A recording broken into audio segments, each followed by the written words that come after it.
Hello guys, the Firebird is here. It's just me. My brother couldn't be here today because he's trying to find a bigger door for Onslaught. That's, I don't know, the only one I kind of like that I found recently, so, I need more. My brother couldn't be here today comments because I feel like I used that one before. Did I use that one before? If I did use that one before, please tell me in the comments down below.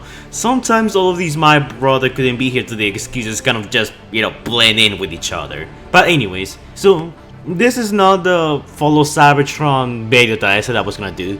I was gonna do a video talking about the first and only Transformers Fall of Cybertron character with an Earth-based vehicle mode and the story behind him, as well as some small details about the, cancel / never done Fall of Cybertron sequel. I'm gonna do that eventually, like sometime this week, I promise. But as I was working on the script and basically editing the video, something dawned on me, and that is that recently we got the War For Cybertron Netflix TV series trailer, and the reaction for that has been interesting. Let's just call it that. Now, this isn't of course the first time people in the Transformers fandom have reacted with either you love this or you hate this kind of mentality, because for the first trailer it was pretty much the same thing. We saw what the series was all about, the tone and how it was supposed to be, but the first trailer never really got anyone's attention. It's like, oh cool, Netflix series, I wonder how that's gonna be. And I've seen a lot of comparisons to the War For Cybertron and Fall Of Cybertron trailers, and I kinda just wanted to dedicate this video to talk about what is it that the Netflix TV series is missing. They still have 20 more days to promote the series. Maybe we can get a third trailer that's gonna blow up, people's expectations and what they think about the series. But today I kind of wanted to do a bit of a different video from what I usually do. Kind of a more in-depth / analytical video explaining why people seem to, universally regard the Fall of Cybertron trailers as a masterpiece, almost unanimously considered great, and why does the Netflix Cybertron trailers are, a mixed bag. Now, keep in mind that personally, I'm not bashing the War For Cybertron Netflix trailers. I'm just gonna go to the Netflix trailers, otherwise it's gonna be confusing. Personally, while I find the first trailer kind of meh, it looked interesting, but that's about it. Not much to talk about. The second trailer kind of did get me a bit more hype for the series, but it didn't quite did it for me. But anyways, before we go on, I have a question of the day. What is your favorite Transformers trailer ever? It could be from the Fall of Cybertron games, it could be from Devastation, it could be from Transformers Prime, it could be from the movies. Let me know in the comments down below. I'll be answering some comments, and I really want to hear what you guys have to say. So I went back, rewatched War For Cybertron, rewatched Fall of Cybertron, and decided to take a deeper look onto what made those trailers so special. Now, going to the Fall of Cybertron trailer, the first one that we ever got, I still remember the first time I ever watched that trailer. I was in my aunt's home playing War For Cybertron on my PS3, and I got bored, so I decided to, boot up the computer. When I did that, I saw this new trailer called Transformers Fall of Cybertron Cinematic Official Trailer or whatever, and my mind was blown. The music was perfect. It perfectly encapsulated that feeling of sadness, of desperation, like the war is about to end. The Autobots are at the end of the rope. And something that I love about that trailer is that there was no dialogue. This is one of the best examples of show don't tell. Not a single line by any of the characters is spoken. Instead, we see the actions and cinematography speak for us. When we get that close up of Megatron looking at Optimus, Ironhide, and Jazz, kind of being the holy Autobot trinity, you immediately know who are the good guys, who are the bad guys.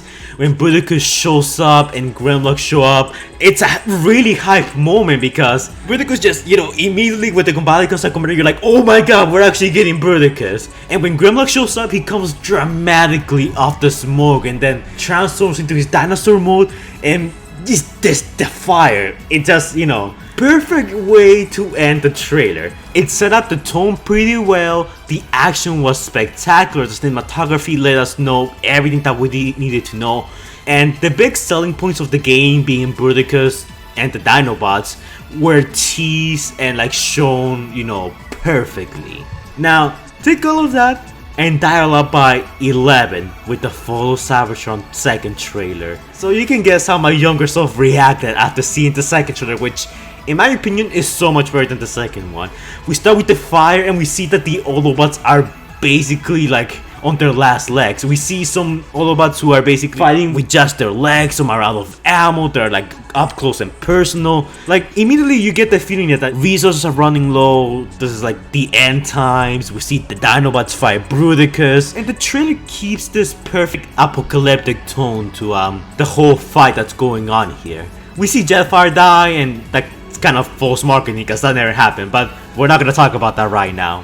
Optimus struggles against the Decepticons, he then summons Metroplex, and Metroplex's appearance, I love the build up for Metroplex's appearance. Like you can slowly see the ground shaking, all of these buildings turning into Metroplex's limbs. It's all very great to look at, it's all very high, and it just ends with Metroplex saying, you know, I heed the call of the last prime. Basically, if Bruticus and the Dinobots were the big show of the first trailer, then this second trailer ends up with Metroplex, another huge reveal, and literally a huge reveal. And it's just so epic seeing the reaction of the Decepticons as they're, you know, running away.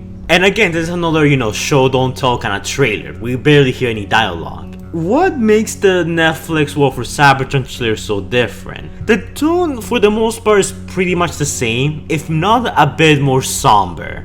And this time, however, we actually get dialogue from the characters. We get dialogue from Megatron, Optimus Prime, and some other minor characters. The beginning of the trailer kind of starts with this somber kind of tone. Like, you know, everything's kind of lost already, there's not much we can do, things are looking bleak. And the latter half of the trailer is mostly action focused. We get to see various shots of characters, you know, fighting Decepticons, or we see them in dangerous situations, or we see some things that we just have, you know, to learn what their true meaning is.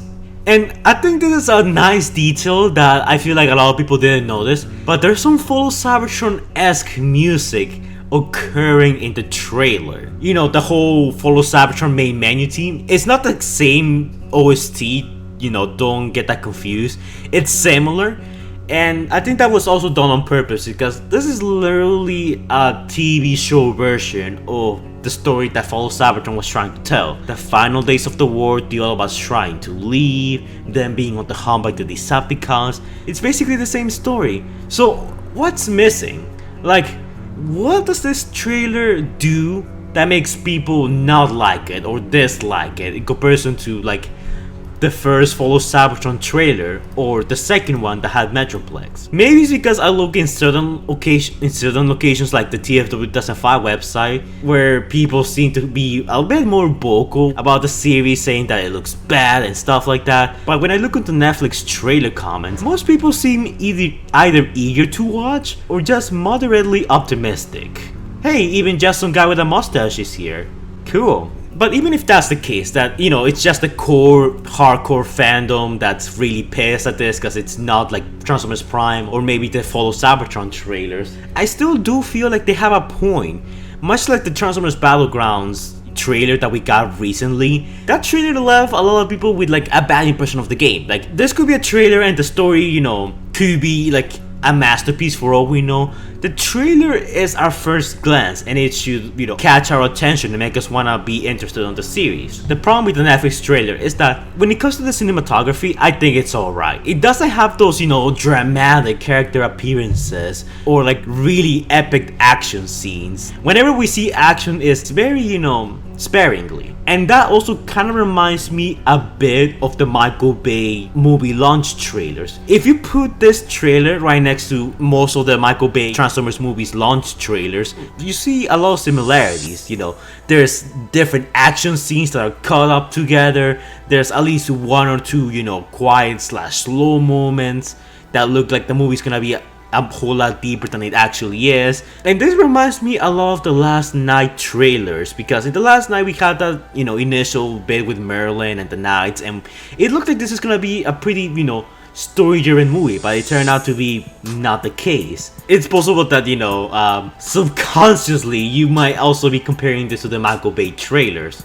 And the Michael Bay movies are honestly not good movies. I may cover them and may like some of them, but at the same time, I admit they're flawed. But the voice acting for this is also not exactly the best. Unlike Transformers Prime, the War for Cybertron games, and even to some extent the movies, voice acting here feels kinda off, especially for Megatron and Optimus Prime. The voice acting here doesn't really convince me. The lines they chose here are kinda plain. And unlike the Fall of Cybertron trailers, which, we can kind of fill in the gaps of what's going on, what the characters are thinking, here it's kind of spelled out to us, and it kind of ruins some of the mystery. I feel like if this trailer were to just be replaced with, like, say, a background music, like the Fall of Cybertron trailers, it will be a bit better. The music and, like, what we see on screen could just, tell the tone of the story for us. Also, I want to bring your attention to something in particular, and that's the appearance of Omega Supreme.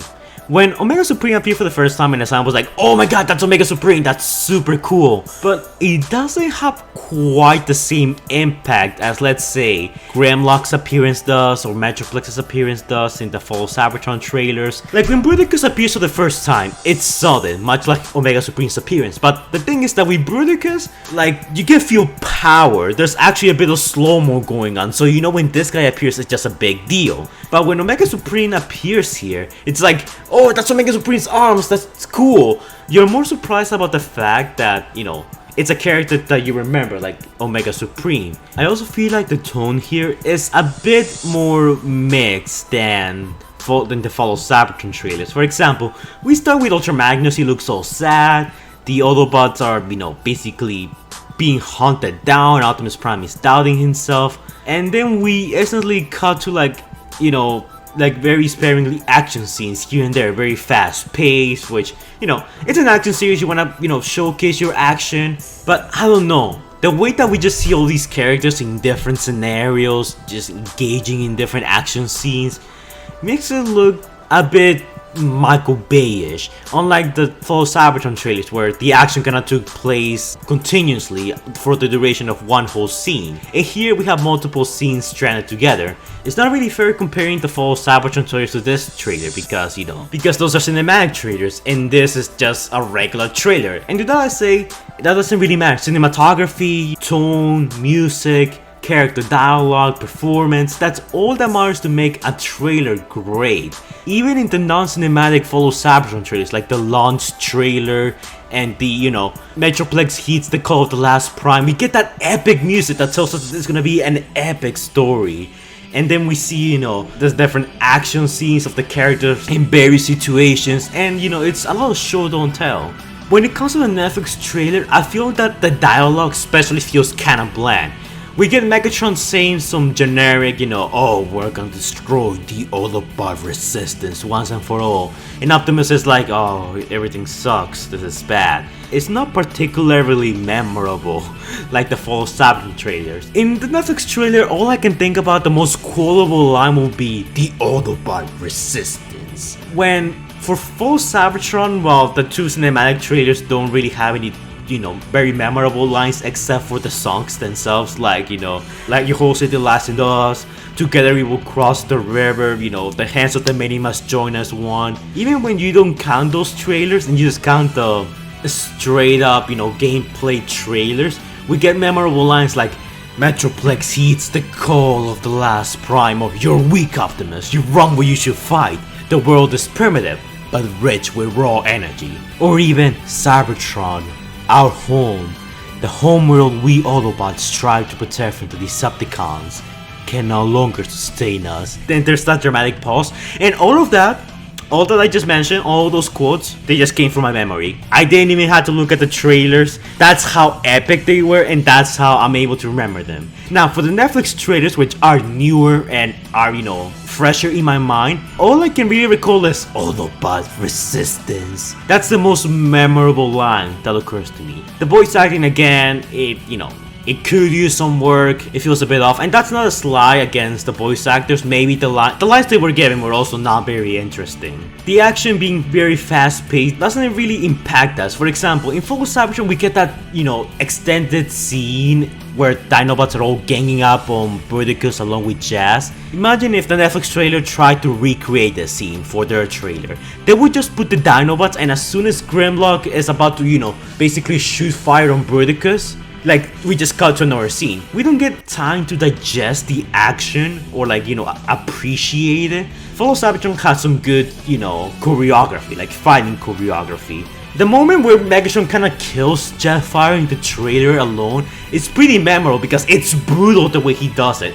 Here we just see some Autobots and Decepticons either dying off screen or, you know, dying from a long range blaster shot. Now, after hearing me say all of this, you guys are probably thinking that I think the series is gonna be trash, and honestly, I don't think so. I think it's gonna be decent at worst. I definitely don't think it's gonna be Transformers Energon levels of bad. People like to complain about the animation being stiff, but in my opinion, the second trailer makes the animation look a bit more, you know, organic, I guess. It doesn't look as stiff as the first trailer, but I feel like the second trailer kind of, you know, improved things from last time. Overall, while I liked the Netflix Transformers, you know, War For Cybertron trailer, it's lacking the heart, it's lacking the choreography, it's lacking some cinematography.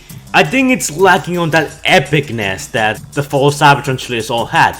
The music, the dialogue, the characters, the action scenes we saw, it all helped to make things feel a whole lot more epic than they actually were. I mean, don't get me wrong, Fall of Cybertron was pretty epic, but the trailer takes that to a whole new level. The problem here is that there's no punch. It's like a joke, but it doesn't have that punchline at the end. Instead, the punchline is more like a slap, you know? It's not as good, it could have been better. And I know it could be better because there's some interesting, like, locations here, like the Autobot mass graveyard, the Autobots on spikes, the shot with Omega Supreme, although kind of meh and stiff. I feel like that could be a segue into a real epic action scene. And we do know that they're pretty much done with the show, so they can show plenty more than what they're showing. Right now they're just working on the dubs for other, you know, languages. And I think that's the best way to describe the Netflix trailer. It's not bad, it's good, it's just that it's missing the punchline. Or maybe it could be that nothing is ever good enough in the Transformers fandom. But anyways guys, before we go, shout out to our patrons Morais Prime, Mateo, Mario Gordon, Christopher Prime, Stephanie Ballard, and the absolute madman himself, Jordan the Great, who donated $100. Thank you guys for donating, it's much appreciated, and if you guys want to donate to my Patreon, links will be in the description down below and in the comments down below. By donating to my Patreon, you get access to some of my videos early. You can request your own videos, you receive a shout out at the end of my videos, you can participate in some of my videos if you so choose, and you get a few previews of some of my new works that are currently in development. There are plenty of rewards that you get as a result of becoming one of my patrons, and I do plan to adding a few more in the future as time goes on and the patrons grow, but keep in mind that donating is entirely optional, because freedom is the right of all sentient beings. Thank you to my patrons for donating, it's much appreciated. And if you guys wanna donate, you know what to do. So yeah, thanks a lot guys. But anyways guys, that's it for this video.